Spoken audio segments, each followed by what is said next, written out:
Hello, everyone. Welcome back to another episode of the 1 Point Safety Show. A little bit different one this week. We're just going to do a mailbag because it's coming towards the end of OTAs and that boring side of the season where there's literally nothing happening. But as always, I'm joined by my glorious co-host, Scouse Andy. How are you, mate? You all right? I'm good, pal. Yeah, I'm good. How are things for yourself, man? All good, mate. Yeah, getting there, bud. It's just I'm looking forward to the season. It's getting a bit closer now. OTAs is over with. We're kind of creeping towards training camp, but my God, it's boring, isn't it? You know what I mean? I know the World Cup's on to take ourselves away to elsewhere. Do you know what I mean? To look at some other sports that are there and thereabouts. But man, football's just too far away. We're just waiting and waiting and waiting. It's like, come on, that is the problem, isn't it? Up. Like that is so the problem. Long. Like exactly, yeah. It's such a short season, really, when you think of it. Yeah, and it's the off season's just so long. You're just thinking, man, like, can't we just change it up a little bit? just start in July. You know what I mean? Just be like, yeah, there you go. Yeah. Just bring it in. Just bring it in a bit closer. And even give them 2 bye weeks as well. I'd have that and started a bit earlier. Evening, Rob. Thank you for being with us. We appreciate you. Yam, the same. Yam, thanks for being here. He says, I hate this wait. Yeah, absolutely right. Not wrong. We'll get into a little bit of news, mate. Then just kind of what I've picked up on the surface. I know you haven't seen the Dan Quinn interview from today. He also did a drop on CBS. I think the best one to start with is really CBS, is to where we start with that one. He sat on there, and it was a 17-minute interview. If you haven't seen it, you can just write on YouTube, Dan Quinn interview CBS. I think it's called Patience, I think is what it's known as. He goes through like the standards of what he set out for the Commanders and who wrote it. It was 2 years ago. It was the team that wrote it in 2024. And basically, Scouts, he said, not just injuries played their part last year. Yes, they did play their part. We all know that. But he said we weren't up to the standard of what we set ourselves. The interesting thing for me that he come out with was that he had a burn pit. And he got the players who were here last year, not the new guys, and said, look, throw away whatever it was you thought was the issue last year. And he said he actually came out and said scheme was one of them. Do you know what I mean? Other little things that came out. So there's a few tidbits there. He put them all in a burn pit and said, that's now gone. We forget about 2025. And how can we draw back on 2024 into 2026. I mean, do you think that's good that he's doing that sort of thing, trying to reevaluate what he's doing with his coaching staff and what he's doing with himself as a head coach? Yeah, for sure, man. I think it is important to leave the past in the past as such, especially as players. Obviously fans will always remember stuff in good and bad, but for players, yeah, they can't dwell on last year where it was poor, and the scheme was shocking, and we've got renewed hope. So I understand what Dan's trying to do. He's trying to get them mentally prepared for this season, but also, yeah, look, just don't worry about last year. It was awful. It is what it is. Scheme was bad, whatever.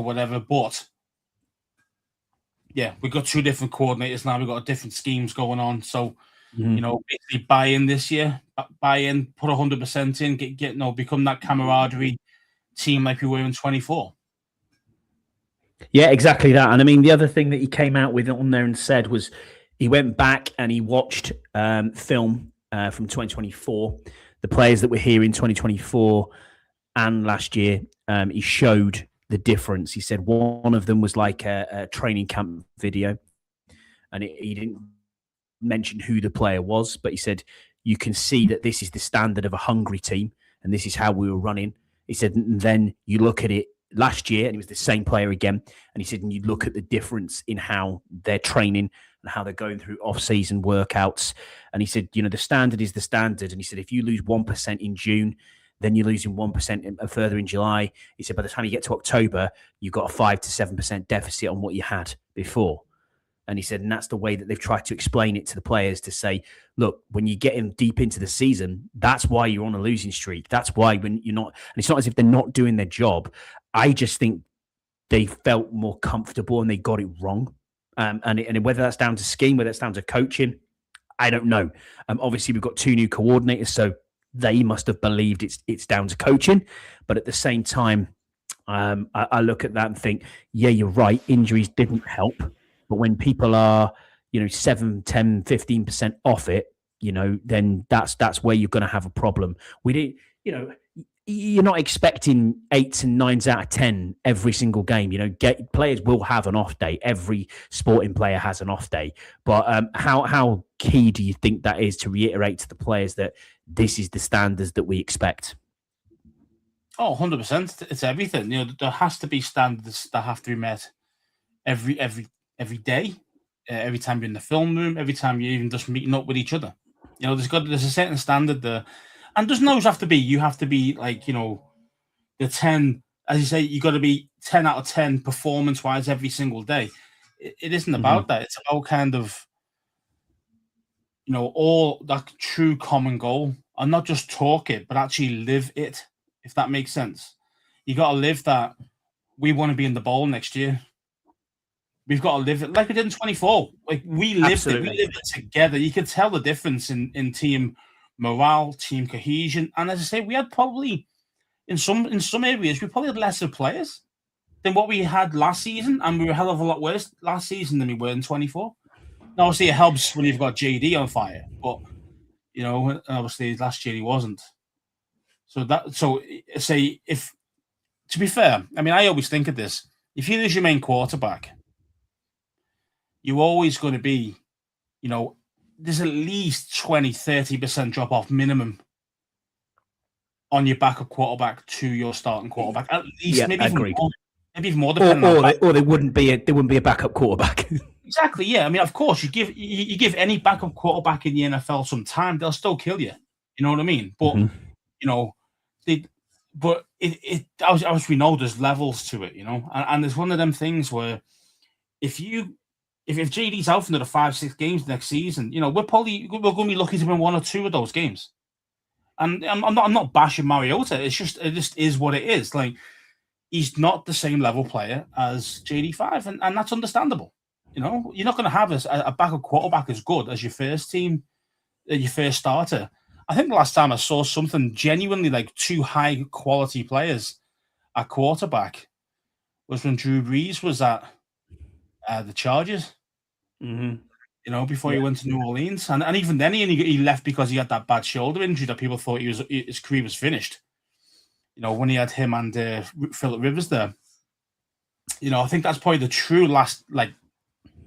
true top quarterbacks. Yeah, 2 of them in the same team, or in the same franchise at the same time. We weren't like past it. You know what I mean?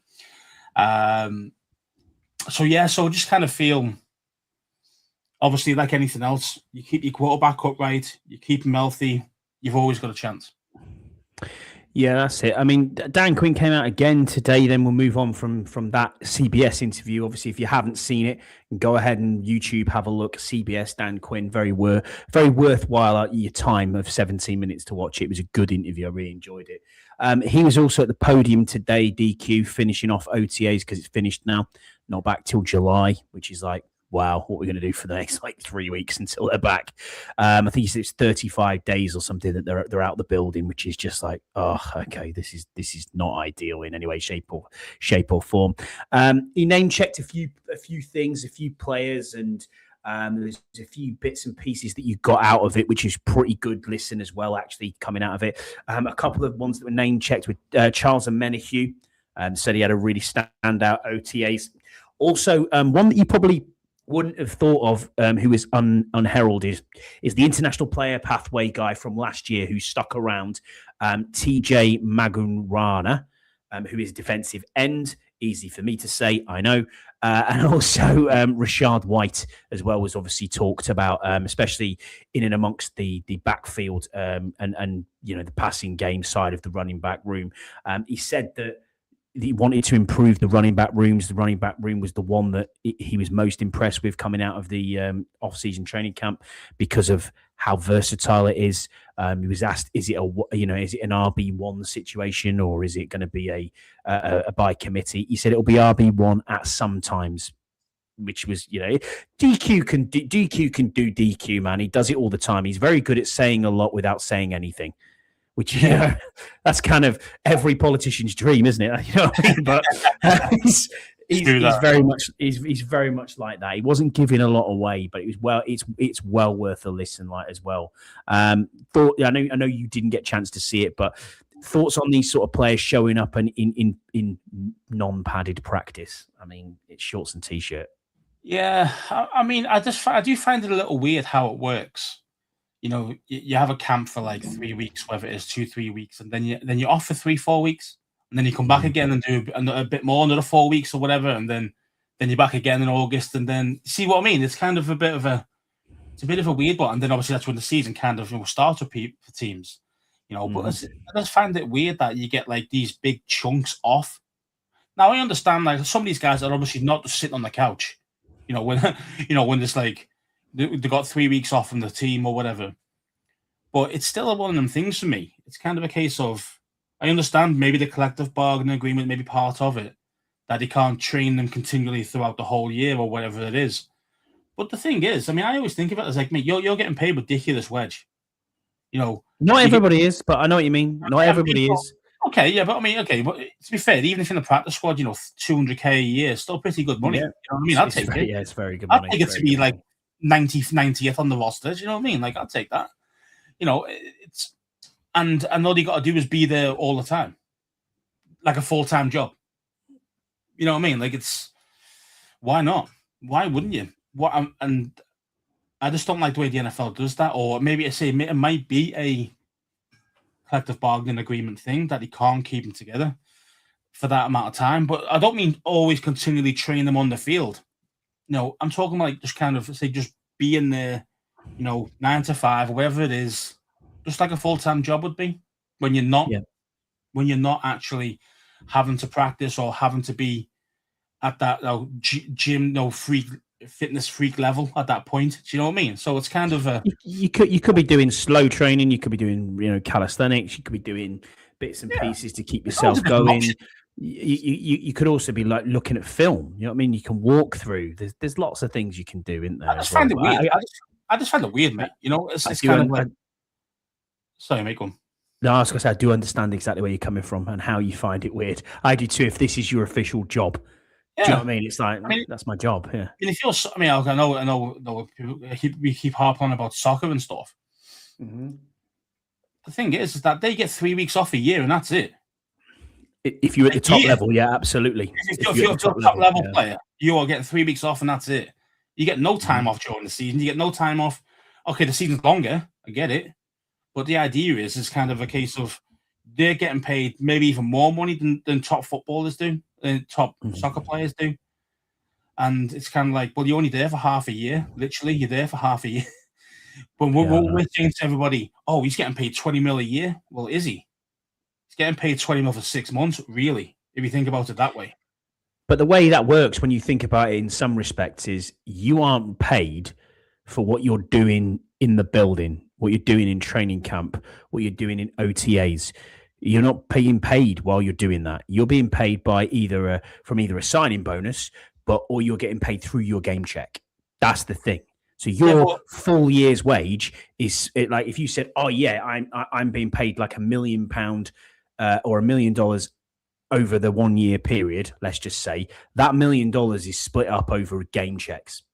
If you aren't playing in a game, you ain't getting paid. Simple as that. Yeah, but the thing is, though, there's always. I mean, that's obviously that's roster bonus. That's roster. That's kind of like game check bonuses. That's different. That's not the actual big contract money. That's like as part of their contract could be that they get $500,000 or $1 million to play that game. Oh yeah, you get work. That's why you get workout bonuses and things like that. Yeah. That's what I'm saying because that's the whole point. Is that you're still getting paid throughout the year. So your contract is say total of say $1 million, like we're talking. $1 million. That's going to be it through January to January.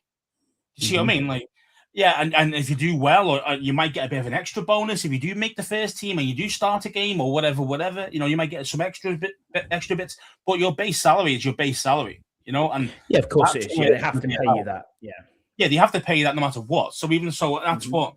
And we know sometimes people, we work contracts and to open up cap space and all the rest of it. So we'll pay you most in a bonus right now, and so then you don't get paid next week, but you get paid $10 million up front. So it's kind of so. But then you've already had your money. Do you see what I mean? And that's sometimes that can be hard for some people to kind of get motivated. You've just been given like half wages for that year up front. And it's like, I still need to be at your best. Sometimes I find that I think that's quite difficult. I know these are professional players and professional athletes, and they've been doing it for a long time. But it's still quite hard when you know you've just been paid. Do you know what I mean? You know, my next 10 million is not coming for another 3-4 months. You know what I mean?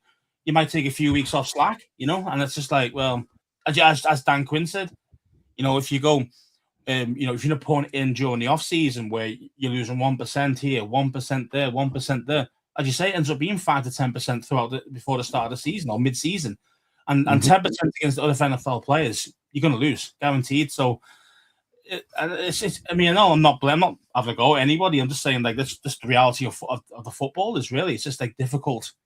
It's just difficult to keep motivated. Agreed. Rod Scott brought up a good point. He says his idea was to give the players who had not had lots of practice to assess depth prior to training camp. Yeah, agreed. But Scott G's with us. He said he thinks you need to go back to how to see your knowledge of how they're paid. I thought base salary was paid base salary, Scott. I don't know if I'm right or wrong there. I'll have to have a look at that. But we'll move on to the next kind of bit of topic then that we've got, which is modular defense. Have you heard about this, Daronte Jones? They're calling it a modular defense, which is very interesting look. Okay. It's kind of like what the Seahawks did last year, and a lot of the stuff from Minnesota, as we expected, would come down. The way it's been broken down, Jeremy Reeves mentioned the word modular in an interview with Logan Paulson. I listened to that and was like, oh, okay, I'll have a look at this. So basically what the modular defense is it's about responsibilities, not just about plays. So you're not told, right, this is the defensive play, we're playing cover 3. That's what we're going to do. It's about moving people around and moving the pieces around. So the requirements is versatility and multiplicity. So what you do on this play, you could be doing the following play, someone else's job who's next to you. So it's about making sure that you're disguising completely. So it's versatility, basically. So it is what they're at the emphasis on. So it's multiple things. So the big threes are matching, disguising, and looking at how things are going to be done there. So how it actually looks, you could have, you've got your bare front, then you might have a 4-3 look, then the next play might be a 3-4, then the next group will play down. So if you imagine it's like Sonny Styles, for example, he could be playing Will linebacker on one snap, then he overhang the next, then rushing the quarterback the next. And it's all about, and they said it's really complex, but simple. Is what the players have come out and said. It's simple to understand what my responsibilities are on that particular play. So how the calls are going to be done, whether it's by numbers, letters, I don't know. Nobody knows that, but it should give you an indication of what you'll do. So what Nick Cross will do, he might come down in the box and be in the box there waiting, or he might even fill in for Sonny Styles. And you might have someone say, if Sonny rushes the passer, Nick Cross might come in and cover what he would do as a linebacker. So it's all going to be it's like a Rubik's Cube almost. It's all going to be in and around everywhere, which is going to be quite mental to look at. That's why you saw people last year like Andrew Van Ginkel have an amazing season, because nobody knows what he's actually doing or where he's set out or how it's all going. So what are your thoughts on that?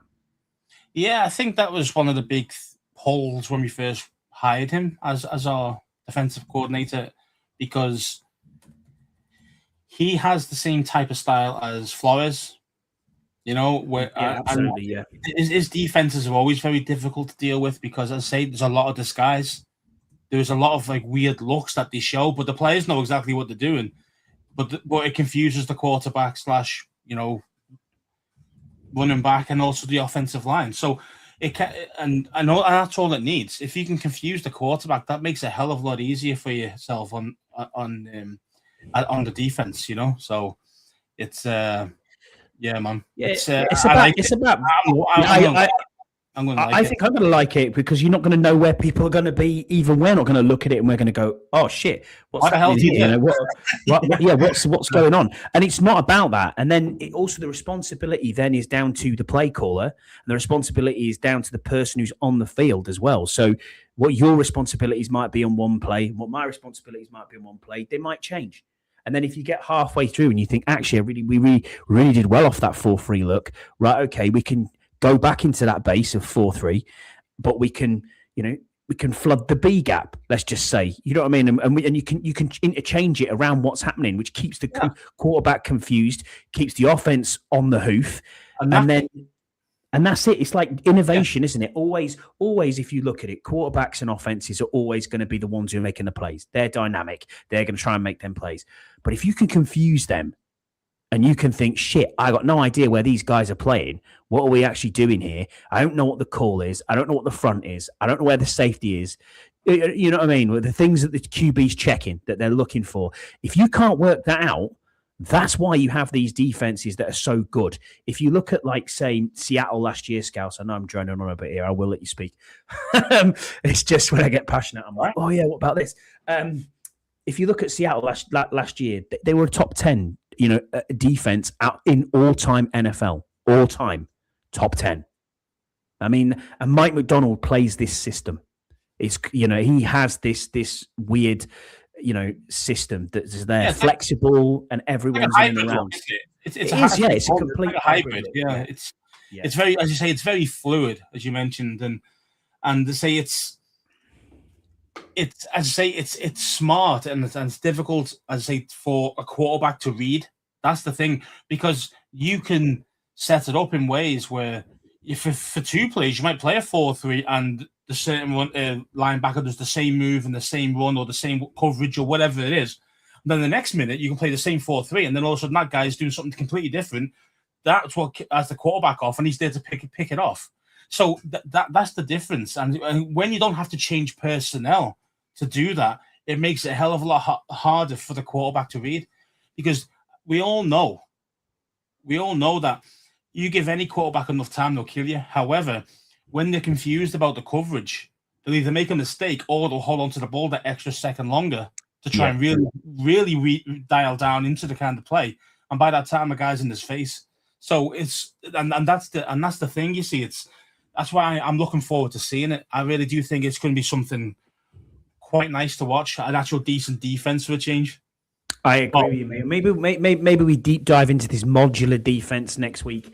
I mean, if you're in the chat, obviously have a look at it. Go and research and Google modular defense. Scott G's put a few comments in here. I will pull them up because it's nice to know. He said NFL players are paid base salaries in weekly or bi-weekly installments during the 18-week regular season via direct deposits. Beyond the base pay, compensation is heavily supplemented by a mix of lump sum bonuses, guarantees negotiated in accordance with the CBA. While January to January, he said it's nothing like that. Been checked out as part of the year where people overreact and work out in shorts and t-shirt. Cheers for that, Scott. Yeah, thanks for being back with us. He's not wrong, but that's what I'm trying to say. It's kind of a case of it should be January to January. That's what I'm trying to say, because that's what it would be, or tax year to tax year, whatever you want to call it, whatever you want to, whatever period of time you want to give it. It should be that rather than just. As he says there, 18-week regular season. So you only get paid. Yeah, I thought that was the case. You get paid during the season. Like your base salary is done over 18 weeks. See, for me, that kind of messes with my head, because it's kind of like it's game checks. These guys are getting paid so many million for the year, but their season's 18 weeks to 20 weeks, whatever it is, depending on how well you do. So it's kind of like, well. So really, that's 40, 12, 4 months. So basically, they're getting 20 million for 4 months work.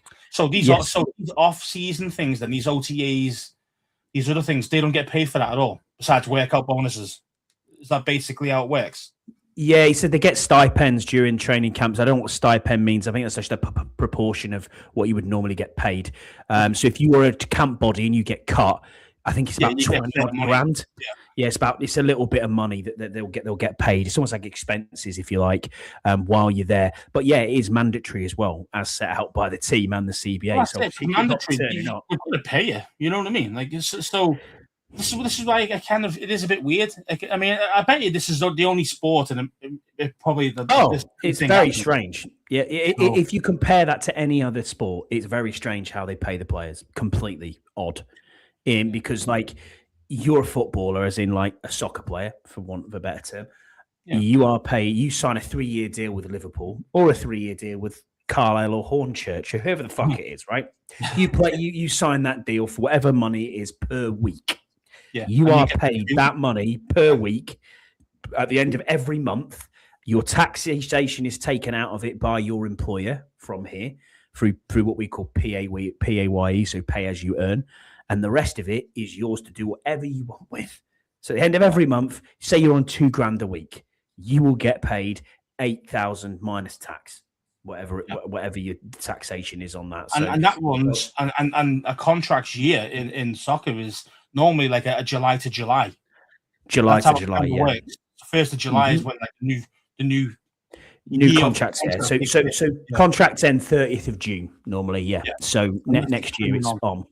Yeah. So the 1st of July, the new year's contract kicks in if they've got a multiple year deal. Yeah. Yeah. So yeah, and then obviously, but the money keeps rolling the same way. Now again, weird, isn't it? They will have 4 weeks. They'll have 3 weeks off. I know like a lot of players are playing internationally right now, but I mean, if they didn't have this tournament, they'd be off for 3-4 weeks, and they'll still be getting paid, no problem. Yeah. You know, it's just like just their holiday because that's the only time they can take a holiday. You know, they've literally such a short space of time that they can have a holiday in, and then they come back to pre-season, get themselves ready, play maybe 5 or 6 friendlies before the season starts. I know, it's mad.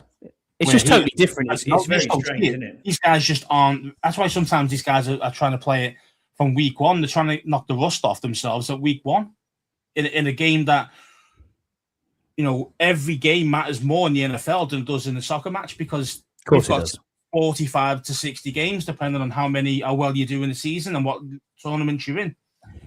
The NFL, as we know, there's 17 games plus playoffs. So, you know, so every game matters more in the NFL. Every loss hurts more, and it means more when you lose. You know, so that's the thing because there's so little games. That's why I don't understand how teams always go, let's see if they can work it out during that week one. You might have a couple of drives here and there in the off season and in the preseason matches, and we're just trying to look at our fringe guys and see if they can make it. Do you know what I mean? In those games, you get the more reps. I understand reps and training, but reps and training is not the same as true match day games. Yeah, I know. You know what I mean? And it's always going to wind me up because it's just like I don't understand it because obviously we come from like a rugby background, football background, and we wouldn't have this. We'd be training, and you'd have your preseason friendlies. We call them friendlies over here. Preseason games don't mean anything about the result, but it's about getting the fitness in, getting your sharpness back, those type things, and you don't really see it a lot in the NFL. You just see, I say, the odd drive or the odd kind of, if you're lucky, you might get a half, you know, stuff like that. And even then, you might not even have the ball that often because if you're on defense. So it's kind of like, I'm thinking about offense there. So you see what I mean? It's kind of I just find it like, that's why first few games, most teams aren't that great. Yeah. You know, most matches aren't a really good match. I mean, it can happen. But you've always got a few pretenders as well, haven't you? And then it seems to sort itself out by the time you get to week 5. It's like, all right, exactly, okay. Yeah. You know where the kind of who's going to be where really, you know, are you going to be a good team this year? You're going to be a bad team this year, and you kind of know by around week 5 normally. Don't you? So it's kind of either luxury. I mean, yeah, it's one of them for me. I always think like that's one thing that I would change about what we're doing in the the kind of warm up, like, you know, when we are going to head into August, that's what I would like us to do more of. I'd like us to actually show more of our first team players. I understand the risks involved in that. You know, you could get potential injuries, you know, all these things.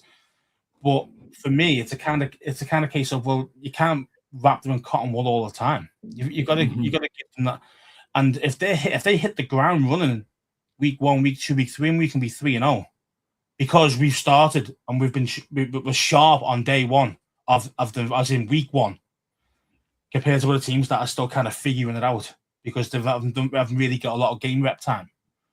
Then we're ahead of the curve. Do you know what I mean? Like this is what I don't understand.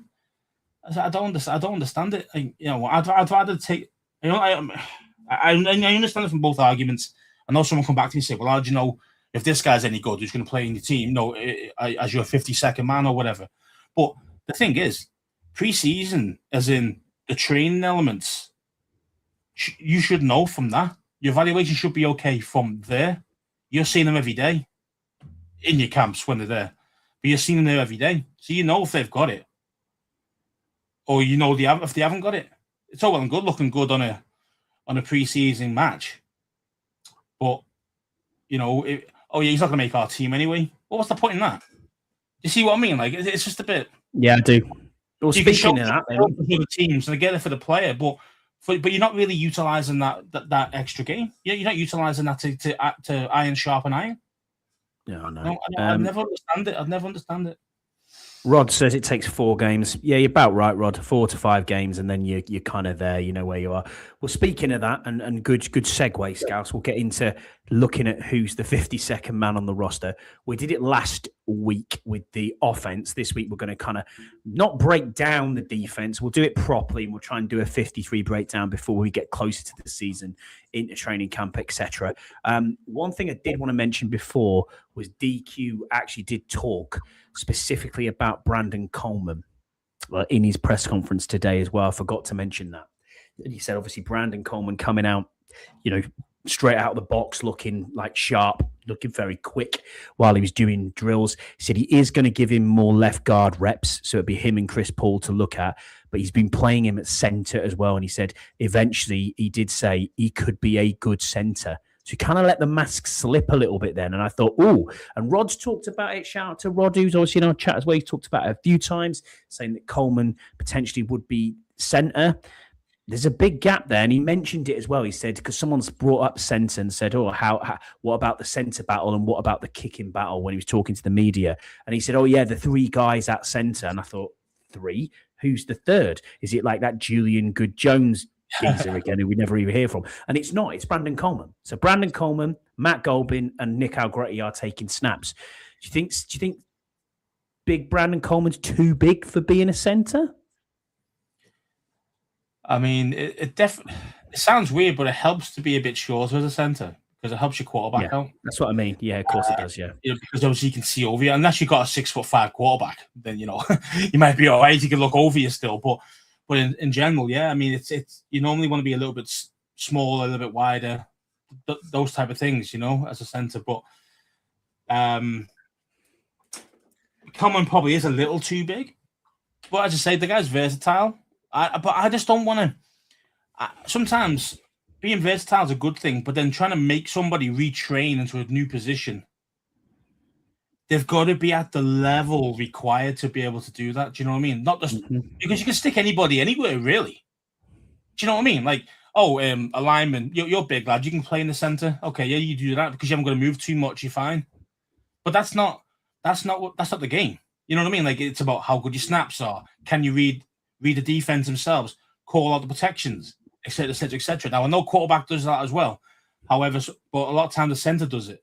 Okay, so it's kind of a case of can he do all those things as well? And then the thing is is that you don't want to, like with someone like Coleman, who I think is a very good, a solid left tackle. Never mind. Agreed. God. Yeah, agreed. I think he's better at tackle than he is at guard, and that's quite. I think that's quite a hard thing to do, really. So that's how athletic he is. So now you're wasting his athleticism by making him a center that he's never played before in his life until we're making him do it for the last couple of seasons in training. So it's kind of a case of, and then you try and make the guy learn at the NFL level a new position. So again, it's hard. He's also going to drop a level until he gets up to speed on that, and that could take him years. So are you doing that man a disservice? You maybe are. I mean, left guard, I think that's a good battle. I think between him and Chris Paul, I think that's a good battle. And I wouldn't be surprised if Brandon Coleman is the starting left guard, which, to be honest, if he wins that battle, fair play to him. And I think, you know what? I think that's solid there as well to say, he solidifies that offensive line. I honestly think that, we'll get into it because there's a couple of questions that are similar around this. So we'll talk about that in a second. Coleman was taming snaps in, or I think he means he was trying snaps in taking snaps in training last year, but only there's a style for left guard, a battle for left guard. Yeah, agreed. Him and Chris Paul is the battle on the O line at the minute, so it'll be interesting. Right, we'll get into. He can't stay healthy. That's his problem. Like when he's healthy, he's really good. I think he's really good. Is. I do too. So he just gets hurt a lot, you know. I'm a Coleman truther. I am a Coleman truther. So yeah, that's interesting. There you go. Is DQ just covering if the other 10? He could be. Yeah. You know what I mean? I don't know. And like I say, his versatility is the way that we look at this team now. It's versatile all round. But what we said before, we'll get into the defense. I'll add it to the stage here because this is off our lads. But we'll go through it and we'll talk through it, Scouse, and we'll see what we think. I just think in general, like as I mentioned before, about putting a player in a safety position when he's a corner, or a corner into a safety position, or whatever, you know. And sometimes the guys have got to be able to do it at the level required. You know what I mean? Because you say it's all well and good, put, he's fast, he can play on the outside. No, it doesn't work like that. Do you know what I mean? You've got to be mentally on it, and also, but at the level that we want them to be. Not like, he can do. He's a solid C there. If you put him, if that cornerback be playing at like kind of strong safety, he can get away with a C grade. No, he's got to be able to do it at the top level. If you're going to put these guys in these positions, you got to put them in positions to win, so they're going to win their battle.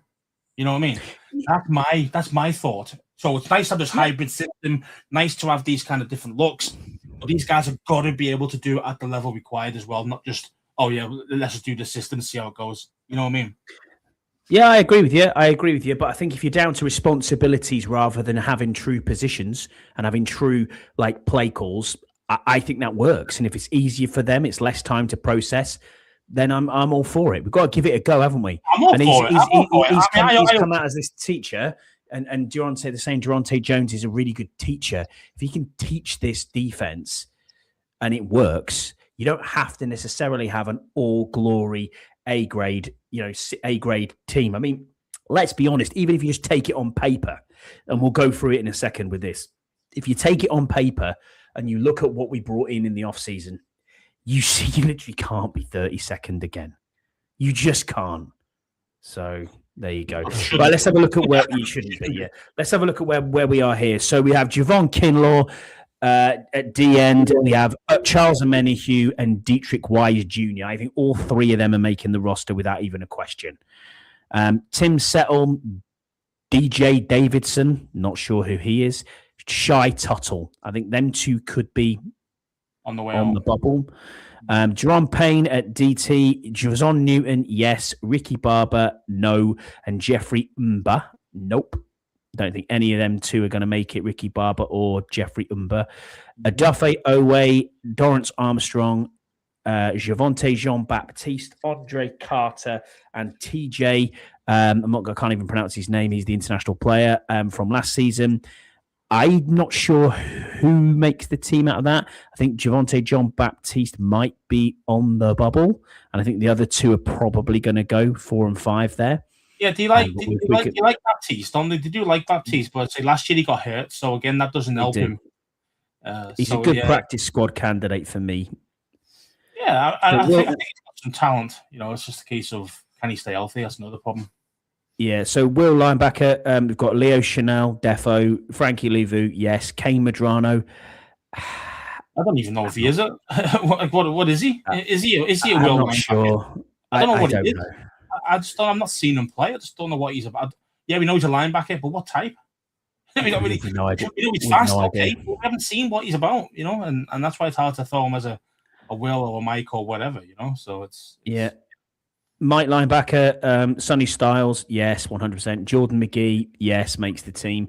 Nick Ballore, not sure if they keep him just for special teams. Then you have Ali Cahoe. Nick Ballore's too good on special teams, makes a drop. Yeah, you're right. You are right there. Right outside linebacker, you've got Clavon Chason, you've got Joshua Josephs, Drake Jackson, and DJ Johnson. I don't think DJ Johnson's mentions it. There's a question on Drake Jackson as well as to whether he makes it. That's interesting, the Drake Jackson one, because agreed. As we know, second round pick, wasn't he? Exactly, the second round pick, only about 3 years ago, something like that. And then he had a really bad knee injury, and he's been out for 2 years. So, and he came back end of last season, didn't he? He had a couple of snaps even there, but that'd be interesting to see, because if we can get anywhere near a second round talent out of him, even if it's only half the snaps of each match, that's brilliant. That's excellent depth. You know what I mean? So I'm hoping that he can do that for us. Well, I'm looking at these rushers here and I'm thinking, well, Oweh, 100%, because you just paid him $100 million. Lawrence Armstrong, if he's fit, there's 2. You've got Chason's another 1. Joseph's a draft pick, so there's 4 edge rushers. And then you've also got Charles Omenihu, who can go both defensive end and outside. So there's a bit there as well. Then you've got a question. That's 5 edge rushers before we even look at the DTs and the nose tackles. Nose tackle definitely Tim Settle's going to go.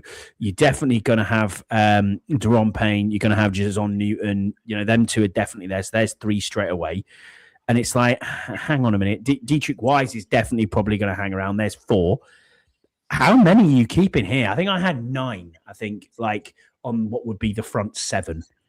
But I could see 10. I can definitely see 10. And I think the question there is between Baptiste and Drake Jackson. That's kind of where my question would sit. And again, for linebackers, you've got Chanel, Luvu, definitely there's 2. Jordan McGee, Styles, there's 4. Ballor's definitely being kept for special teams. There's 5. Are you keeping 6 linebackers? It's a lot. Do you want me? It's a lot to keep. So Kay Madrano, is he on the bubble? Is Ali Cahoe definitely going to be a practice squad guy? Made the roster last year. I think those are the guys that will be, pushed down a little bit. I do. Mm-hmm. I mean, think about it though. We've upgraded big time on the defense, especially at rusher and also at middle linebacker as well. Sonny Styles is in there. We got Chanel. Those guys are going to start every time. You got Luvu still there. So those guys are going to be guaranteed. So now, unfortunately, people like Cahoe and Madrano, those guys are going to be practice squad players. But that's the whole point, isn't it? You want to improve your squad good enough that you've still got some solid guys on the practice squad. So sometimes you can't keep hold of them necessarily, can you? That's part of the problem. You might lose them. You might lose them, or you might have to bring them up, depending on. It just depends how badly you want to keep a guy. I say, because it's all well and good being fast, but are you reading the play? It's not just athleticism in the NFL. Yes, that definitely helps, but it's not all about that. And maybe Madrano's just one of those guys that's just great sideline to sideline, but can't read the kind of simple crosser, or you see what I mean? Like, it could be something simple that's letting him down. But we don't know because you've not seen him, so I can't even pick holes in him. You just don't know what he's about. Yeah, you don't know. And it's just a case of, all I know is that he never got games last year, so I've got to compare him to guys who played last season. Yeah, exactly. Who weren't that good. Let's face it. Our linebackers weren't fantastic last year. So it's if you couldn't get in that team, then exactly. Cornerback, so we'll look at left cornerback. Trey Amos, 100%, he's making it. Akella Witherspoon, I think he makes it 2. Darius Rush, no. Fred Davis has got a shot, even though he's listed as 4th on the depth chart here. He has a shot of making this team. He might be the one that you think you don't hear of and you go, oh, okay, shit, he's made it. On the other side, right cornerback, you got Mikey, definitely. Antonio Hamilton Sr. is still here. He had a few decent plays, some snaps towards the end of the season. He held his own, Hamilton. He did. He was okay. I quite like him too. Trey Hawkins. He might be more special teamer as well, even though he did get some game time last year, but that was only because of injuries. It was. So I can see Hamilton back on as a special teamer. Trey Hawkins, probably not. Carlin Vickers, probably not again. He probably be a practice squad guy, Vickers. Do you like him for some reason? But we do like him, yeah. He's stuck around, hasn't he? He's stuck around, so yeah, I think he probably make the practice squad. And Meek Roberts, he's definitely 100% making it. Tyler Owens is down as a nickel back. Okay. And then, but he's probably making this team because of Raz scores, because he's been there the last couple of seasons, and because he's good on the special teams again. But how many people are we saying good specialist? Yeah, we've got that many special teams. I mean, we've not even mentioned Percy Butler. I mean, we'll get there. We'll get there. We'll get there. I mean, okay, we haven't spoken about safeties yet, but still, I mean, like he's another top level special teamer. Jeremy Reeves, same. That's what I'm saying. Like, there's definitely guys. I mean, I think Deluxe mentioned something here. Looks like youth and speed more like it, and might be the season that Blough doesn't make it. The thing is, possibly, mate. Yeah, he's the brain on specials along with Reeves. So I don't think Blough's going anywhere this year. Maybe next season. Like I think he'll be gone after the season coming up because he's about 36. Too old then. Yeah, he's too old then. Yeah, he's getting a bit old, but he's just that good at it. He's a great tackler. He's okay. He knows his role. He should never be playing. Linebacker unless we got some serious injury. He shouldn't be seeing the field there. But yeah, as a special teamer, he is top draw. So I do think he makes it this season, but I do think he's probably gone after this season. Quantrez Knight will be selling cars in 6 weeks' time. Sorry, bro. but there you go. Nick Cross, strong safety. Jeremy Reeves, strong safety. Robert McDaniel, probably not going to make it. Malik Spencer, probably not going to make it. Free safety, we have Will Harris. Then we have Quan, nameplate Martin. And then we have Percy Butler as well. I mean, Percy Butler is the one that I look at. And I know you talked about specials there. I still don't understand why we've got him on the team, especially from the monetary saving that you could have saved this year. It was like 2.6 million on the cap. And I was like, you're gone, bro. Do you know what I mean? I just thought, why are we even bothering with this? Because let's be frank, what has Percy Butler brought to this team? Like genuinely, what is he bringing? Well, nothing at safety. Anyway, nothing at safety. I mean, they obviously think that he's worth $2.5 million this year for special team play. Fair enough. Must be. And that's all it can be. Plus, we've got a lot of spare cap. So again, we don't need to boot him out this season. Do you know what I mean? So that's probably the reason why he's still here, and because he does do a good job on specials. He's a great gunner. That's what he's really good at. So it's just that kind of thing. It's just leave Quan alone. He's going to bounce back. He was, as long as his tackling technique is better. Do you mean bounce off somebody? Yeah, he got it right when he said bounce back. He means bounce people off with his back. Got that wrong. So yeah, I'll never forget that nameplate, man. That nameplate tackling. What are you doing, bro? See, that's the guy he was playing with no shoulders. He's basically done both his shoulders. Yeah, he was, and he was great. You know what I mean? That first season, I thought this is a player. We've got a really good player here, and he just nosedived. And whether that's down to scheme, we're never going to know. We're never going to know, are we? Playing hurt as well because he said he had no shoulders. Yeah, of course he has. He needed surgery on both shoulders at the end of the season. So he played hurt. So again, you got to give him kudos to play. But the thing is, as I always say, if you're not better than the next man up while playing hurt, then he shouldn't be playing. Mm-hmm.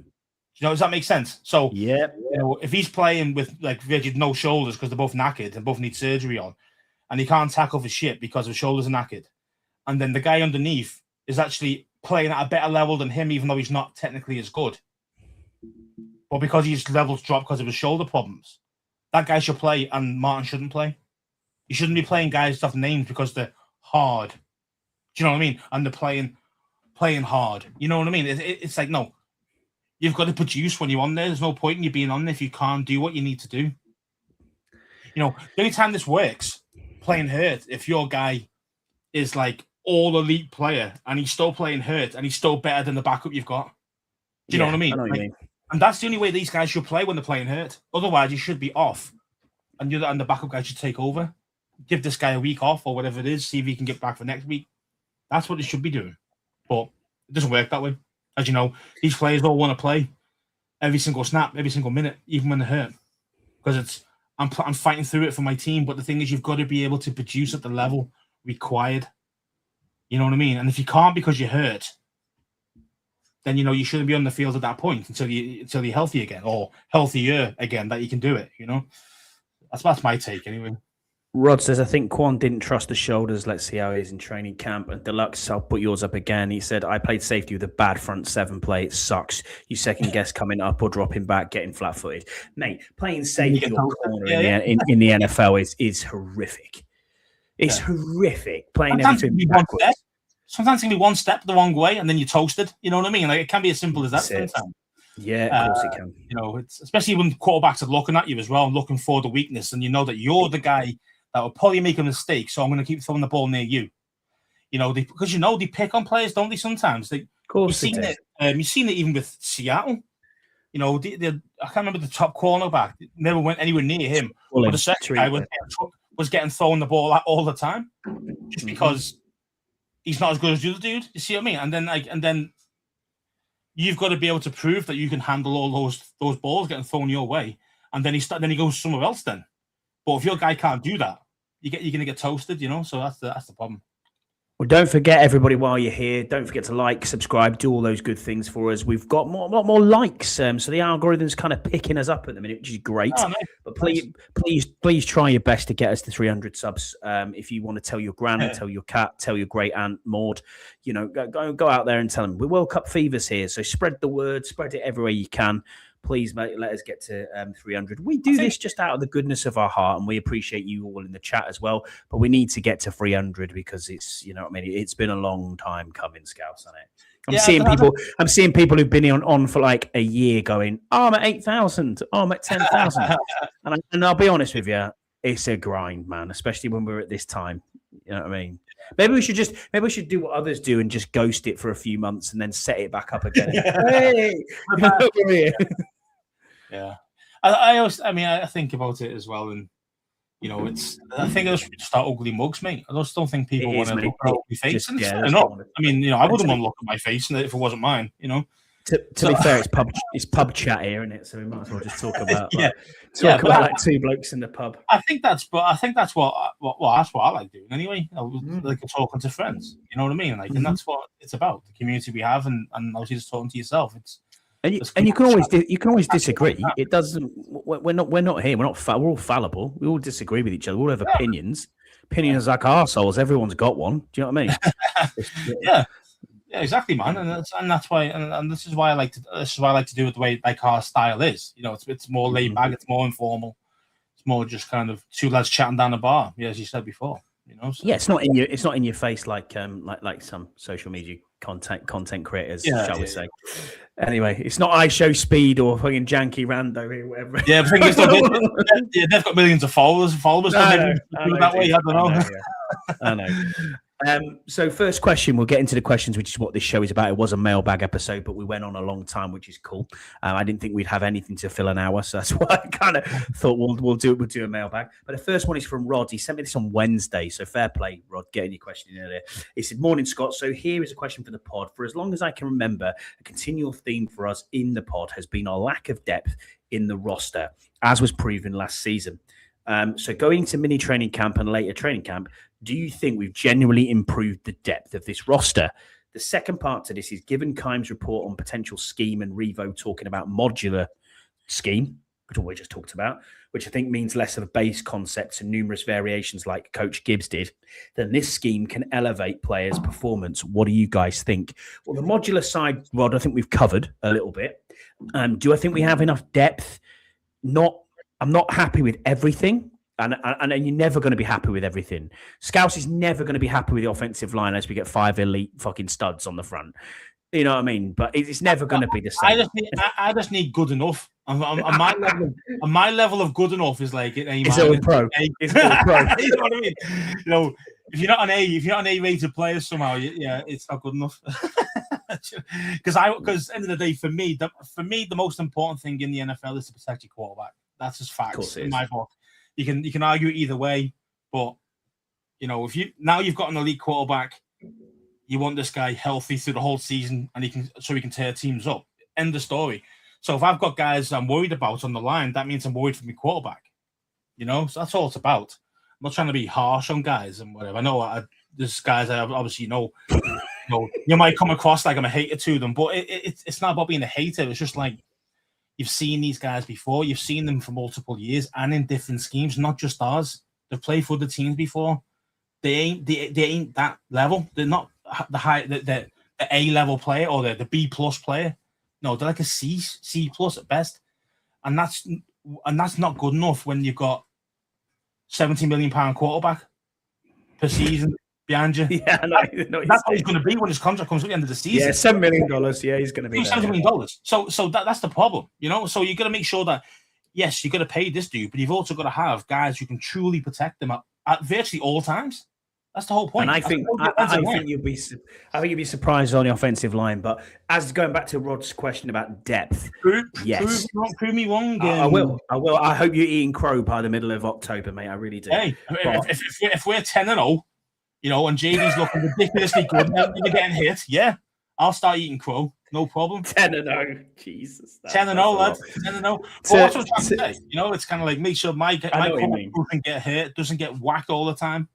Nearly every play, then I'm good. But to go to Rod's question, depth-wise, yes, I do think we've got depth in. We'll bring that back up in a second, Scouts. I do think we've got depth on the defense. I think we've done it well, but you can't build Rome in a day. You physically can't. It takes time. We know this is like the third season with DQ and AP. I think it's got a lot better in depth. Both, like if we look at even the offensive line battle we were talking about before, there is depth there. We know players can do a job in a pinch if they have to. We know on the defensive side of the ball, yes, we're there, but there are some certain areas where we're like wide receiver, cornerback. That's it. That's it for me at the moment. Yeah, that's the only two places I'd upgrade, and I do think they're banking on sorting that out. Whether it's a Stephon Diggs, whether it's they're going to trade for Kayshon Boutte, whether they're going to get Ayuk in, something will happen to do that. I definitely think receiver was someone we're definitely going to look at as soon as I still believe by 1st of September Ayuk's going to be in a Commander's jersey for real, rather than just wearing hats on his Instagram and whatever else that he does. But yeah, I mean, it's one of them things for me. You're right. We've got it is on paper. This is a better squad than last season. 100%. And now it's about execution of these new systems, these new schemes, because we don't know what they're really about. Yeah, we kind of talking a little bit about it, a little bit of this, great, but you just don't know how these guys really fit into that, and do they really fit perfectly into it, or is it just like square peg round hole type things again? And that's and you won't know that until you start seeing it on the field. It's facts. So it's one of them things. But depth wise, I still think center's a problem. If Chris Paul's my backup left guard, I can deal with that. I just don't think he should be starter in my book. He's not good enough in the run game. Tackles were good, right guard were good, even though because Wiley's okay, he's a solid backup. He can play well for absolutely. Even there, but these guys should not be starters. Yeah, same with Allegretti. He should not be a starter. He should be. He's an okay backup. Yeah, but if he's my starting center, I'm worried about that. Yeah, I'm worried if Chris Paul's my starting left guard. I'm worried about that. If it's Coleman, okay, I can live with that. I can live with that and see how that goes. Quarterback, yeah, but okay. There we got Mariota. We got that Greek fella's name as well. Kalik Manis, yeah. Alec Manis, yeah. He meant to have a decent arm. Don't know much about him, to being honest, but meant to have a decent arm. So hopefully he's better than Hartman. So that might be an upgrade. So technically, you could say we've got some depth on the quarterback position. Running backs, as you know, we've got 6 guys. You know what I mean? We've got 6 guys who can all do something in a pinch. And some guys can be true RB1. I think White is an RB1. I really do think that. So, I mentioned last week the reasons why I think he's RB1 in my book. Then, so depth there, no problem. But as you say, you mentioned the corners. Yes, it lacks. It does lack, and receiver it does lack. I mean, even you could even potentially say, you mentioned Percy Butler before that you're not a big fan, and it's kind of like, do we need another safety? You see what I mean? So is safety depth not as good as it needs to be? So DB in general, you could say DB in general. That is not. I know what you mean. That we could technically need to upgrade and get more depth. I think linebackers and edges. Yeah, we've got enough bodies there now. We did a lot. Yeah, I do too. I think we're fine. And depth DT as well. Yeah. And even the DNs as well, if you want to add them as an outside backer or whatever you want to do. Yeah. But we've got enough players there at a decent level. So I'm not worried about that. It's just that wide receiver 2 and potentially as definitely a corner and potentially a other free safety if Will Harris is hurt or not at the level or whatever it is. Yeah. So that's my only ish. So is it better than last season's depth? Yes. 100% agree with you. Just bring this back up from Deluxe. He said it's not the followers that count that matters. It's many have tons of followers, but few actually listens. Agreed. And do you know what? On Spotify, fair play to everybody who is downloading this podcast, listening to it religiously. 6,000 last week, Scouse. We're in June. Like, what is going on? I mean, our highest ever numbers on Spotify or Apple Podcasts, wherever you get your podcast from. Thank you from the bottom of our hearts for doing that. We appreciate it. We genuinely don't profit or make money off this show in any way, shape, or form. It costs us to do this show. But we do it because we love to do it, and we would be just talking to each other anyway. So it makes no difference. But thank you for all the love in the chat as well. Thank you for everybody who downloads this. So we love all our listeners. But it would be cool to actually have us. I say the reason why we keep pushing people towards the YouTube is purely only so like we can speak to you live. You know what I mean? So that's all it's about, really. I know we keep pushing for subs on here and all that, but it's just more about kind of that more people can come into the chat because we have the usual 5 to 10 people that are here every week, and and we love them guys as well. But it's always to be fair, we've met most of them anyway. We have, to be fair, haven't we? I don't think we've met Wiggy, though, have we? We haven't met Wiggy. He's one of the newer ones to us, as in the chat regularly. Richards, Wiggy, I think he's actually, So there's a few out there, but that's we met a few. We met a few of the guys, and this is why, and this is the main reason why we do it, because as you say, we don't get paid. It's all about the community and meeting new people, and all of this. And all having a goal of being a Commanders fan and wanting us to win games, So looking forward to it, bro. Looking forward to it. Yeah, definitely. Defo. So next question is from Paul Fiana Turner, who is at Having a Radox. He said, with the World Cup on hydration breaks on hot topic, what do you think the NFL could take from football for its TV coverage to improve it? Oof. Advertisements, mate, during hydration breaks at the World Cup. Bit of a farce. I get it. I understand that it's hot, but hydration break in a dome that's 75 degrees? That's exactly what I was going to say. England played in Dallas Stadium, dome, air conditioned, lovely. Yeah. Why do they need a hydration break? They have a hotter in England. You know what I mean? Like, yeah, that's what I'm saying. That's ridiculous. Like, I understand if you're playing outside and it is ridiculously hot. Now, I totally look at MetLife earlier. It was like 40°C. Ridiculous. Yeah. So them guys, definitely need a drink. You know what I mean? I've got no problem with those. But yeah, the ones that are air conditioned stadiums, you're just thinking, mate, like, why are you having a hydration break? Well, as you say, it is for commercials. Now, what can the NFL take from us or whatever it is, what vice versa from Paul's question, is actually less advertisements and more analysis of the actual play. Yeah. Like when you see you'll see at halftime, you might see a couple of drawn out plays, with the markers on the wall or whatever it is. And, when you see like Gruden do it and stuff like that and these different guys, that's what we should be seeing during those kind of breaks, that rather than just going cut to commercial. Yeah, we should be seeing more breakdowns of a previous play that's just happened. You know what I mean? Or maybe some more like, like when you hear, like microphones. Like players are mic'd up, as they call it. Yeah, they mic them up. Why can't we have that? Not actually the live play, but maybe like a couple of plays before or something like that. No, so obviously people can't get on. Yeah, I know what I mean. Yeah, something like that, because that'd be more engaging into the actual play and the match and the game that's playing, rather than just having the same fucking, I don't know, Tide advert that comes on every single time. You know what I mean? Like, it's just kind of, it's just, it's dire. It's dire when you're watching it at home.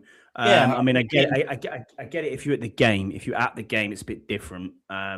That is the funniest thing I've ever seen in my life, Scott G, was when I first went to an NFL game and saw TV timeout breaks. I had no idea what the hell was actually going on. And it was you, Scouts, who had to say you had to say to me, bro, look at the side. He's got a timer countdown. And I was like, what? And oh yeah, and it like had 58 seconds, 57. It was counting down. I was like, what the fuck is going on here? It's like two dudes just chatting with each other from opposite sides, and it's like, oh yeah, right now I'd probably be going to get a beer or be going for a piss or do you know what I mean? Whatever. Like, okay, fair enough. But yeah, crazy. I mean, I like analysis as well. I hate the analysis in football, especially the right. Okay, yeah. Well, we'll. I get where you're coming. I mean, did you see that one from? Yeah, it was wild. Did you see that one from the ex-Chelsea manager, the women's Chelsea manager? Yeah, I did, yeah. They made a few noughts and crosses on the board, and then it was like, oh, wait there a minute. She's in a kitchen. It was just insane. It was bizarre. Underhanded way did you see? I don't know if it was CBS, I think, again. No affiliation here. I don't know who Thierry Henry is on. He was on with a guy from Canada, I believe. It was a Canadian broadcast or the main broadcast for a Canada game. And he went, oh yeah, what do you call me? A full kit wanker. I was like, he's not just called him that on live TV. Ouch. Oh, mate. Yeah, maybe we need to get some into. The other thing that annoys the absolute piss out of me at games is that woman screeching like Commander's Field or at Northwest Stadium. You can't hear a word she's saying. It's like, dude, shut up. I'm not interested. You know what I mean? But there you go. And you're right, Scott G. The NFL is $1 billion business for a reason. I understand. I get it, mate. You know what I mean? I understand. Just what suggestions could we make to change it? But that's what I'd rather have, rather than having. If you are going to have this break for the players, use some of those. Not every single one, but use more of those for the fans who are either who are in the stadium or even watching TV. It's kind of that you actually got options. Like maybe even what about this? How about a subscription to the NFL matches that have 50% less advertisements, and you pay no adverts. That'd be amazing. Yeah, or no advert version where you just pay a bit more per subscription. Would you rather have that, or would you rather just go? I'll just stick with the 50 adverts that I might get in the first half. You know what I mean? Isn't it annoying as hell when you're trying to watch something on like Prime or one of these? Yeah, and it cuts the commercial halfway through. You're thinking, wait there. Yeah, and it's like, and you've got to wait a minute and a half for an advert. It's got a little clock at the top. And and you can't do anything about it. You can't fast forward it. You can't do anything. It's just like, oh, me. Yeah, it's annoying, isn't it? Would you pay a couple of £1 a month more or an extra $10 or whatever it is to have 0 adverts? I think a lot of fans would pay it. I really do. You're probably right. What they actually need to do, genuinely, even though it's $1 billion business, what they genuinely need to do is sort it out so it's all on one platform and just have one platform. It'll never happen, no, will it? I mean, I know. I get it. I understand it. But markets and everything else. But we're not going to get into that. Next question then is from Alid, at Wales Commander. Shout out to Alid, loves an away day. He says, as you know, I love a good away day. Yeah, right. Which game would be top of your list to get to? I don't know if that's necessarily this season, but it's or ever. Where would you want to go for an away day? I mean, there's always a few stadiums that I'd love to go and see. You know, go on.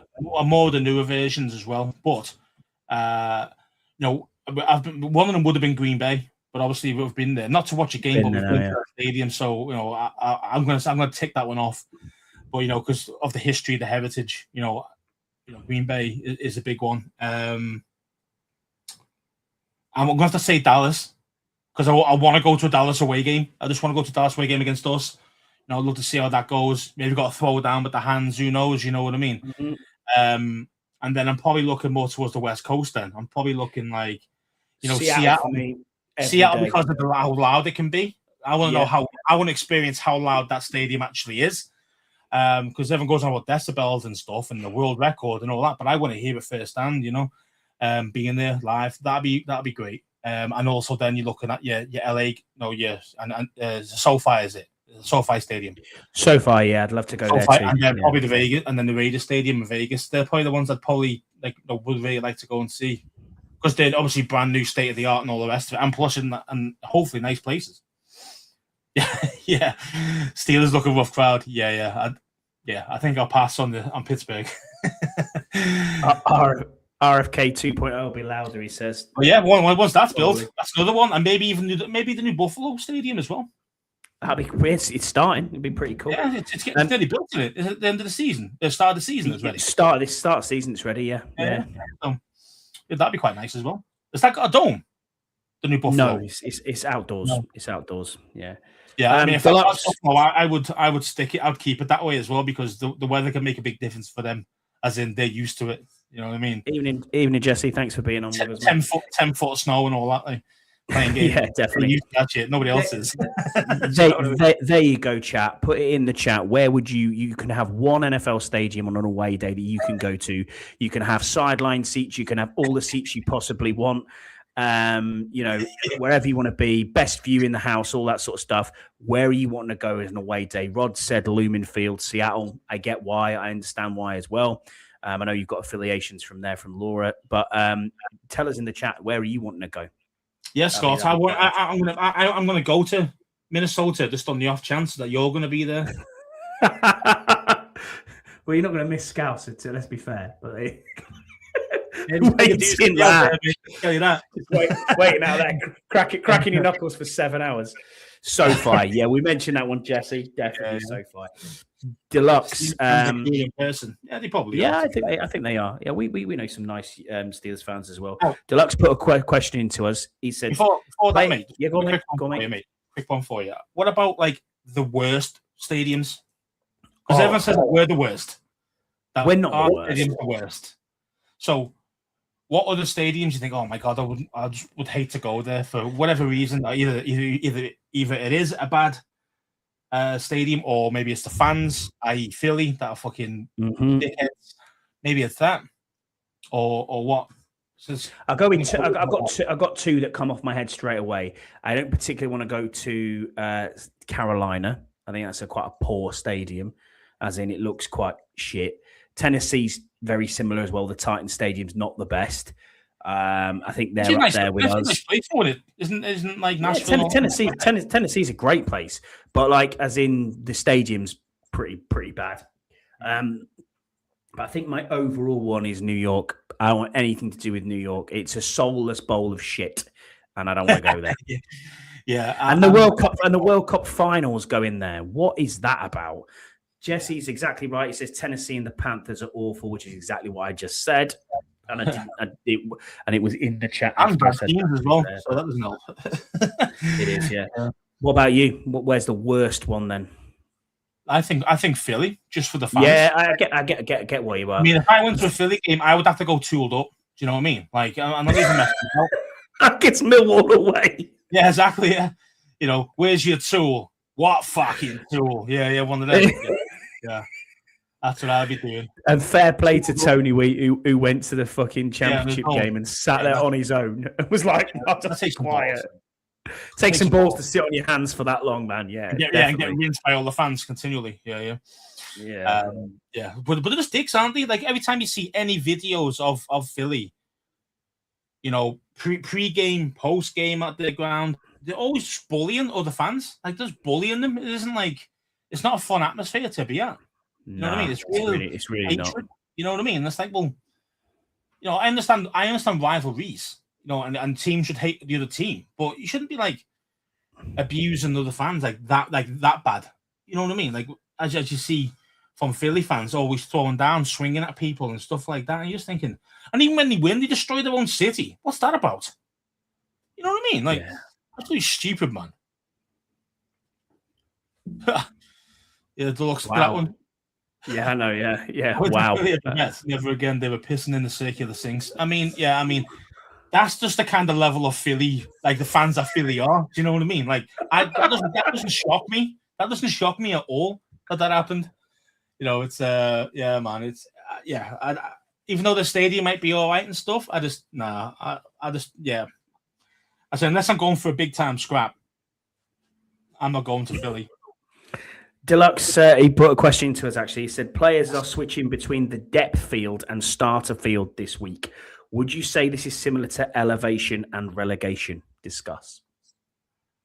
Probably not the same. I kind of understand the principle, what you're trying to say. You know, if a player's not producing, they get dropped to the reserve team, and then a player can be, you know, put into the starting 11 and stuff like, or starting 11 or whatever it is.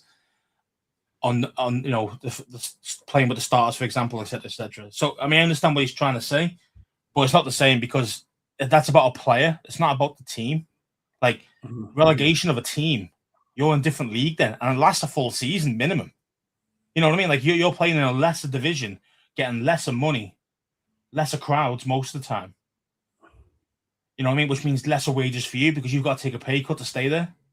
So it's a big difference when a team gets relegated, and then obviously promotion. I think everything's great when the team gets promoted up to the next division higher, sure.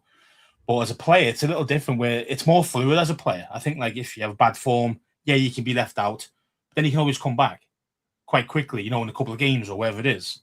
A team, if you get relegated, that's a nightmare for a season, and sometimes it could even be a lot more, depending on if you don't get up, if you don't get promotion the following season. So, and like you felt that pain with Carlisle, so. You know, it's that's what I was giving you the thing. Yeah. But it's true though, isn't it? Twice in 2 years, man. Honestly, it's painful. Yeah, you went down 2 divisions in 2 seasons. You know, yeah, so it's painful. And yeah, it's awful. And I say, and it's not just one of them things where you know, it's only a few weeks. It'll be all right. No, it's a few years being down there. You know, it's nasty. Like it really is horrible. Relegation to a team is god awful, and it's not the same. It's not in the same ballpark as a player being dropped or put into the reserve team or the seconds, and then the second guy comes to the first for a bit. It's not the same, but I kind of understand the principle he's trying to say, though. Here's one. Here's one for you. Then this is a bit of a funny one.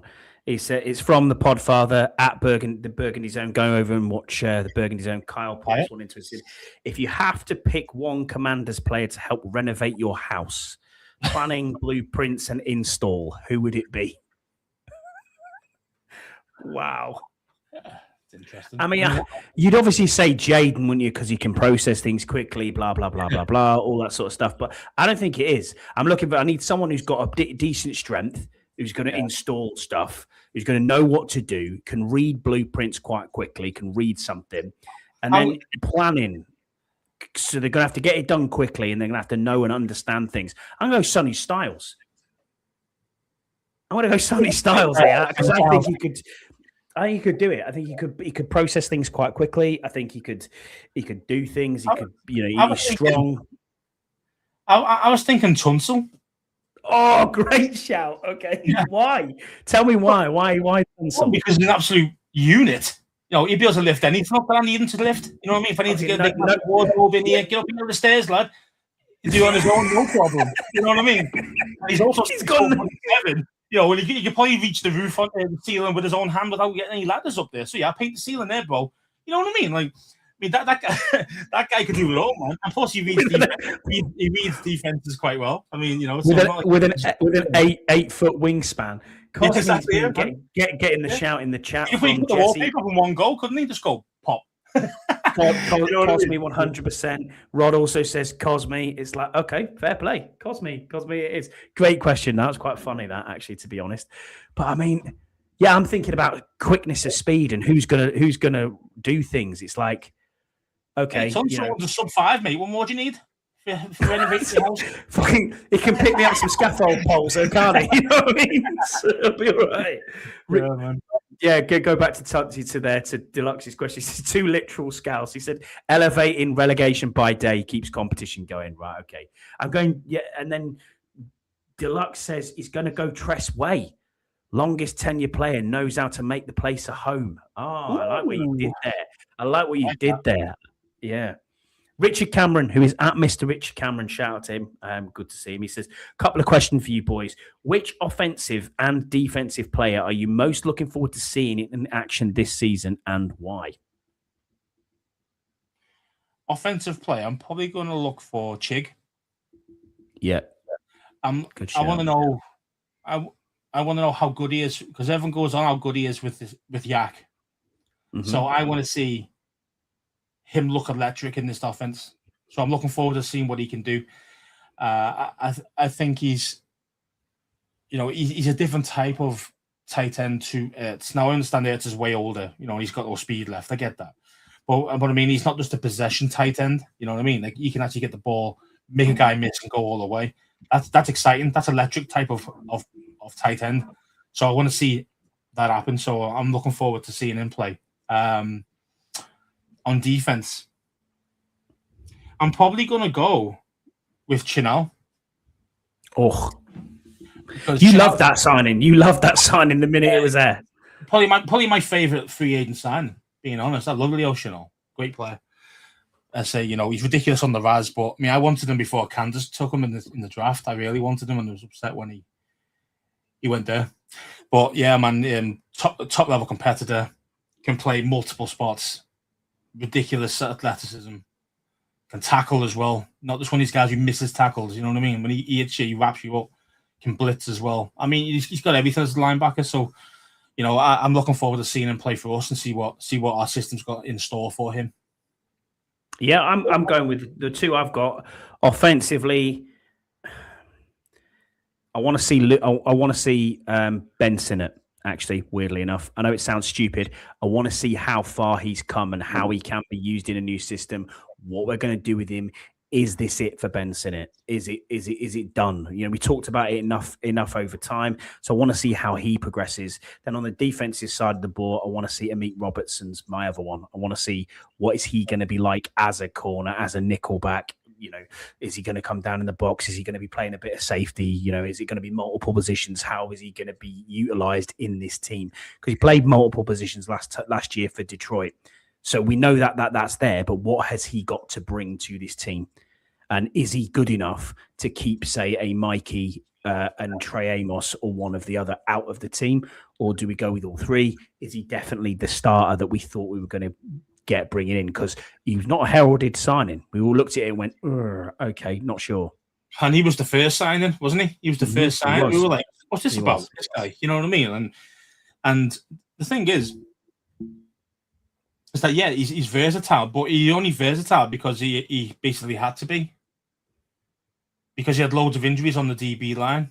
So he was like, so basically, you can play better than this guy, so you're going over to safety now, and stuff like this, which, again, that hurt him as well, by the way, because he wasn't excellent in every position. You know what I mean? Like, he was okay, but he wasn't like, whoa, this guy's legit, like. But it's only because playing opposition as well. So you got to make sure that you, as I say, put him in the best place to win, to be at his best, to play at his highest level, and that'll help the team long term. So, as I say, I'm interested to see the whole defense, really, to see. Me too. Actually, to be fair, I'm not going to see the whole team because we don't know what the offense is going to be either. We don't know what the defense is going to be, and I just think that's really exciting for us as fans, because have we upgraded most positions? Yes. Do we think we've got some talent now? Yes. We don't know the scheme yet. Okay. But then let's give this scheme a chance and see what it's about, and then we can critique it maybe, like, say 4 or 5 weeks in and see where we're at and see what are we looking good in it? Are we looking god awful? You know what I mean? But at the end of the day, we haven't seen anything yet. So, but I'm excited to see it all, really. Same. Next question then is from Commander's Army, Hail Raisers DC. He says, when you look at the running back room, do you see a roster spot for McNichols? We do not. I'm with you. I already said this before. I see McNichols as RB6, and I don't see a spot for him. You could argue the toss and say special teams. But how many? Like I said to you before, how many players can you keep as specials? Generally, it's 3 or 4 at the most. Larry Izzo is only getting 3 to 4 players, and that are designated absolute must-have on special teams.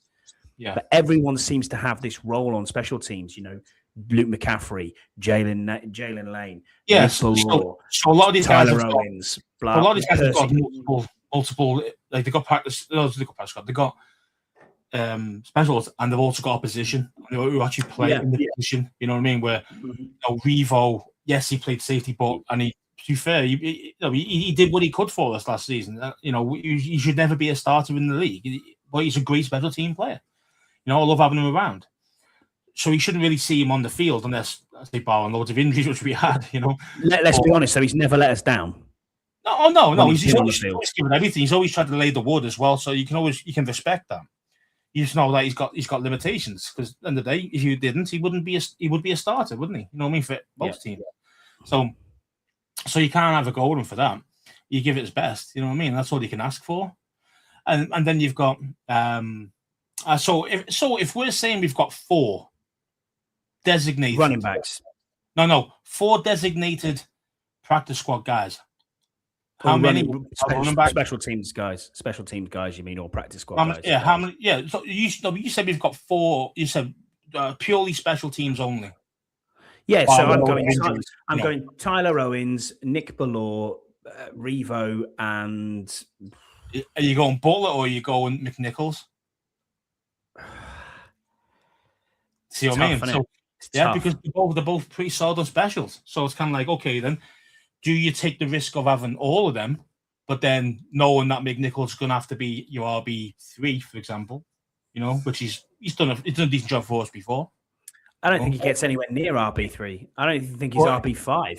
But again, you can't have 6 running backs on the roster. Yeah, I know you can't. It's crazy. No? So who have we got? We've got Katron Allen. We've got Ford. We've got White. We've got Bill. And then who's the other running back? And then McNichols, isn't it? I think so. So it's 5. So is it 5 running backs or is it 6? I can't remember if there was 6 or 5. I can't remember. I'll have to have a look at it. And I just think, it's one of them, man. Like, would I be shocked if McNichols got on the roster? No, I wouldn't be shocked. Same, absolutely the same. Because we know what he can do, and he has made some big plays for us. Crucial third downs, some great special teams tackles. When we really needed it, when he was like, the only guy there, type of thing. So he's not going to let you down. So you can trust him. So that he might be higher on the roster than what people think. I'm not saying he's guaranteed, but it's a potential. Potential he could stay. But yeah, actually, we don't know much about Katron Allen, do we? Let's face it. No, we don't. Yeah. So you could argue then that he is running back 4 at the moment, McNichols. Yeah, and then you put Katron Allen at 5 because there's no you can't see what he is yet. Yeah, I don't know what he is yet. Yeah, so he shouldn't be anywhere. But it's like Bill, though, isn't it? Like, this off-season's been a bit weird for him. Mm-hmm. He's been held out of practice a lot. Now, again, he could be injured, or is it just a case of that he's been getting punished for some reason? Or he's making mistakes in training, so he's getting pulled? No, I think he's been injured. No. If it is pure injuries, then fair enough. But I think it was a back injury, someone said. But again, for me, he still needs to practice. I don't think he's this RB1B type of guy. I don't think he's that at all. I don't think. I think White is RB1, and I think it's not even close. Now, I know some guys will argue with me with that one, thinking that Bill's going to be the RB1. But the thing is that if you can't pass protect, then what's the point? If you, do you know what I mean? Like, you shouldn't even be on the field if you can't pass protect. The one I was missing was Robert Henry Jr. He's. Oh yeah, he was the unrestricted free agent, wasn't he? Yeah, he was, and Bill was practicing this week. So yeah, Henry. He was the after. Yeah, he was a UDFA signing. You were right. He was. Yeah. I'm not expecting anything big time from him. Like, so Yam got us a question. Yeah. So the looks is on the way with me. Think about Anthony on RBs that you can trust, and we know that McNichols he can trust. And then you've got real early, but probably too early. But Bill might be on the bubble. Because he is that bad in pass pro. He is. He is. He gets blown up every time. Like, so unless he really improves that, he's not going to go up the depth chart. He's going to go down it. So we don't know. We don't know what Allen's about yet. A lot of maybe some Penn State guys can tell me more about him, but I don't. Yes, his numbers look good, his stats look great, but how good is he as a pass protector? All these extra bits. How good is he in the receiving game? I don't really know. I'm being honest with you.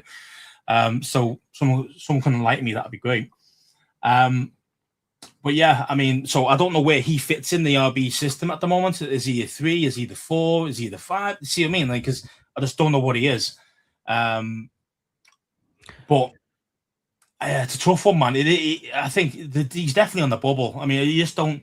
But I wouldn't be shocked if he got selected to be in the 53.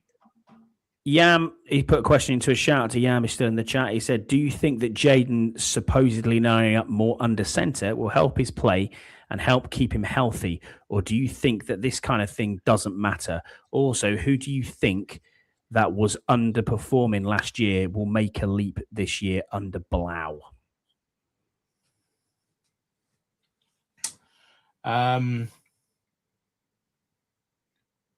So to answer the first part was about Jayden. So do you think it matters that he's now under center, and do you think it helps him out?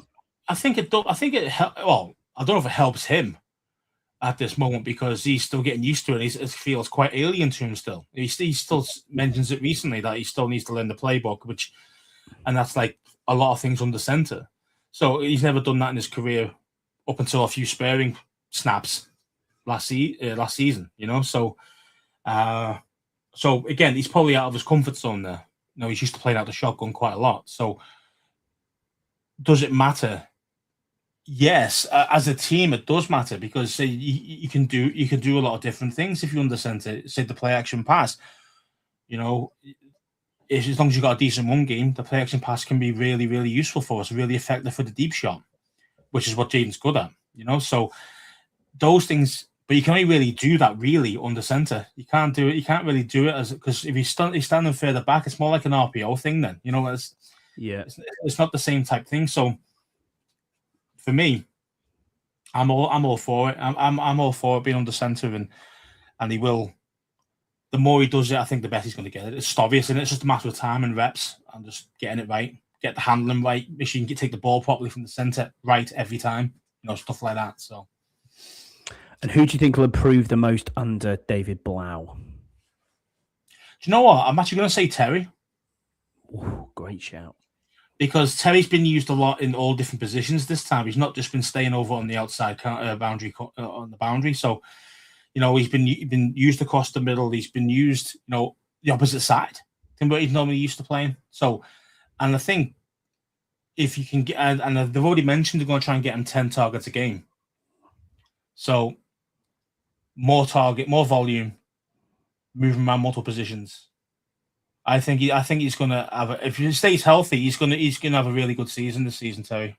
I think a bigger.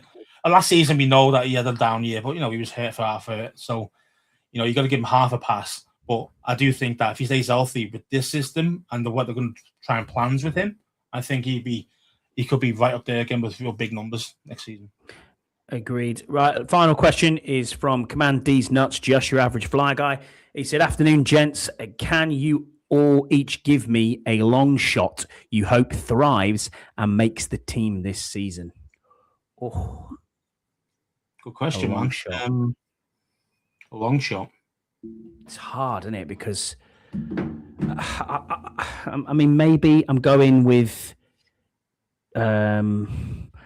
I was thinking defensive end. Do I go with Drake Jackson and think, but is he really a long shot? Long shot? I mean, that's hard. I could have said Dietrich Wise, but who's back? But I think he's already shown you enough, even with a broken leg. Are they going to be long shots? You know what I mean? Like long shots are kind of guys that are probably you should never be making the team, but they do. You know what I mean? Like those type of dudes. Drew Stevens, great shout from Rod. Oh yeah. To be fair, we've not even mentioned that kicking battle. He's been nailing everything. Drew Stevens. I don't think he's missed. I don't think he's missed anything. He's missed 4. Oh, great shout, Jesse. Yeah. That's a good shout.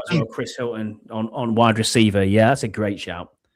Yeah. The LSU wide receiver. Yeah, former. Yeah, Hilton on offense, Jackson on defense. Okay, so I can't have been far off. What are you saying? Bubble guy, Kane Medrano, maybe? My guy? Yeah, your guy. Yeah, my fingers crossed for him, man. Yeah, I mean, So I'm hoping that he picks up the system well, and maybe he can nick a roster spot. But yeah, how much time are they going to see? That's the thing. How much time are they going to see on the field? They're not going to see a huge amount of time on the field, are they?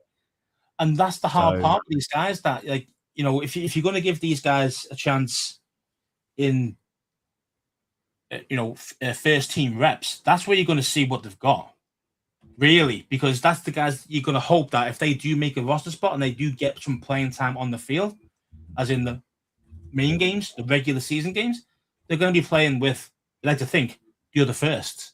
So you've got to see what you can do against other first team players. If you're just making Jackson play against third stringers all the time, well, you don't know can he do it against the firsts. Yeah, because exactly. Because somebody up against the third, that doesn't mean that you can go against the first and still do the same thing. So you've got to. That's why you've got to do that a lot in training. The first to give it everything and see what these guys have got. Can they regularly beat our starting guy, whoever he's up against at that point in training? Can he get the better of them? 50% of the time, 40% of the time. That might be good enough to go, well, in the pinch, he could do the business. And that's what these guys have got to be about. That's why it's so hard, as you say, because a lot of times they go, oh yeah, we'll see Drake against the seconds or against the thirds, and he might look all right, and we'll just keep him on the roster because we looked at him in college, and stuff like that. And sometimes that evaluation doesn't really work, So you've got to see them in the first with the first, and see what they're at that point. But it is difficult at the time. I agree with you. Well, we'll just about call it there. Obviously, put a thing in the chat. So thank you, everyone, for being with us. Marcus, thank you for being with us as well. He said, "What's up, my brother from over the pond? Excited about this team. We added depth. JD5 ready to show everyone why he's one of the top quarterbacks." Couldn't agree more. Hey, man.